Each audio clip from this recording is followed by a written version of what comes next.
اگر آپ ہمیں یہ بتائیں کہ شیخ عبد القادر جیلانی کا ایک مرید تھا، اس نے وضو کرنے کے بعد جو لوٹے کی ٹوٹی ہے وہ قبلہ رخ نہیں رکھی اور عبد القادر جیلانی نے اس کو نگاہ مار کے جلا کے راکھ کر دیا، تو ہم کہیں گے کہ اگر یہ واقعہ درست ہے تو آپ تو عبد القادر جیلانی کے اوپر 302 لگوا رہے ہیں، ہمیشہ کی جہنم واجب کروا رہے ہیں. تو خدا کے لیے ان کی طرف یہ غلط بات منسوب نہ کریں، ان کی طرف چیزیں غلط منسوب ہیں. لیکن اس کے باوجود اگر وہ ضد کریں گے نا، پھر ہم انہیں بتائیں گے کہ بھائی اگر آپ کا کرائٹیریا یہ ہے تو آپ جن کو بزرگ کلیم کر رہے ہیں پھر وہ بزرگ نہیں ہیں. یعنی کہ آپ بزرگوں کی تکریم کے قائل ہیں، مگر جو بزرگوں کے بارے میں جو کہانیاں جو خود ساختہ ہیں، خود کریٹ کی گئی ہیں، آپ ان پہ بلیو نہیں کرتے. ان پہ بلیو نہیں کرتے، ان کو خلاف شرع مانتے ہیں. ٹھیک.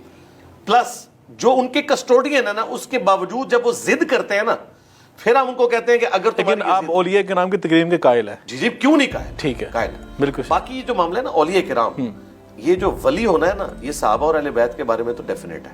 بالکل. اس کے بعد ہر فرقے کا اپنا ولی ہے.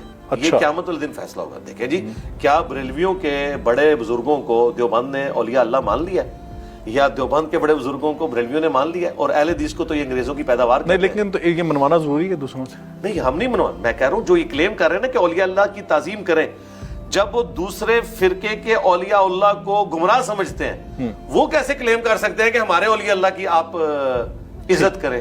آپ تو دوسروں کے اولیاء اللہ کو کہہ رہے ہیں گمراہ ہیں، تو بھائی وہ آپ کے بارے میں یہ کچھ سوچتے ہیں. ٹھیک. یعنی کہ جو آپ چاہتے ہیں کہ ہمارے لیے ہو، دوسروں کے لیے بھی آپ کو کرنا پڑے گا. تو اس کا حل یہ ہے کہ جہاں پہ کنسنسس ہے، یعنی صحابہ اور اہل بیت، وہاں تک تو کامن ہے. یا زیادہ زیادہ یہ محدثین جن کی کتابیں، ان کے بعد جو شخصیات ہیں ان کے بارے میں متضاد رائے پائی جاتی ہے. اور میں آپ کو بتاؤں، یہ جو ہم اتنی سخت لینگویج استعمال کرتے ہیں، صحیح مسلم کے مقدمے میں آیا ہے، عبداللہ ابن عباس نے مولا علی کی شہادت کے بعد ان کے کچھ فیصلے پڑھنا شروع کیے، چونکہ وہ خلافت کے دوران فیصلے بھی لکھتے تھے کوفے کے اندر. تو انہوں نے کہا واللہ یہ علی نے فیصلہ نہیں کیا ہوگا، واللہ یہ علی نے فیصلہ نہیں کیا ہوگا. اور ایک فیصلے میں انہوں نے کہا اللہ کی قسم یہ علی نے فیصلہ نہیں کیا، اور اگر علی نے بھی کیا تھا تو وہ گمراہ ہو گیا تھا. اب مجھے بتائیں، یہ مسلم شریف ہے، یہ کہانی شریف نہیں. اس سے کوئی یہ رزلٹ نکالے گا کہ عبداللہ ابن عباس نے نعوذ باللہ مولا علی کو گمراہ کہہ دیا؟ نہیں.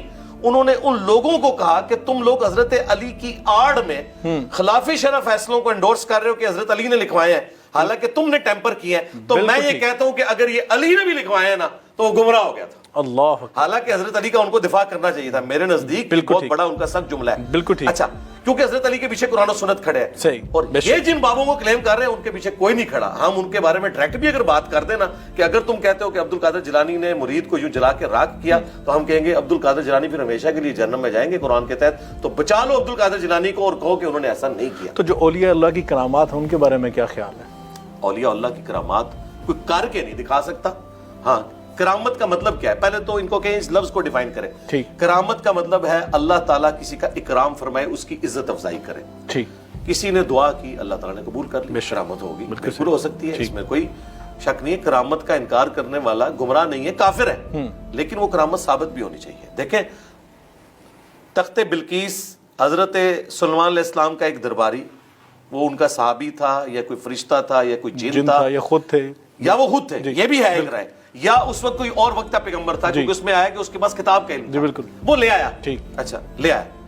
اب آپ اس کو بنیاد بنا کے یہ کہیں کہ جی، میں کہنا شروع کر دوں کہ یہ جو تخت ہے یہ سرگودا سے میں پلک جھپک کے یہاں لے آیا ہوں، تو جو لوگ اولیاء اللہ کی کرامتوں کو مانتے ہیں کیا وہ مان لیں گے؟ وہ کہیں گے ہمارے سامنے کر کے بتاؤ، یہی کہیں گے نا. ٹھیک ہے. تو ہم کہتے ہیں کہ تم بھی جن بزرگوں کے بارے میں کہہ رہے ہیں انہیں کو ہمارے سامنے کریں. اگر ہمارے سامنے نہیں کریں گے، ان کے پیچھے قرآن نہیں کھڑا. قرآن کھڑا ہے حضرت سلیمان علیہ السلام کے اس درباری کے پیچھے. اور اگر آپ سمجھتے ہیں ایسا ہو سکتا ہے تو ٹھیک ہے، وائٹ ہاؤس کو غائب کریں، مارگنا ہلز پہ لے کے آئیں، پوری دنیا کو آپ اپنے فرقے میں داخل کر لیں.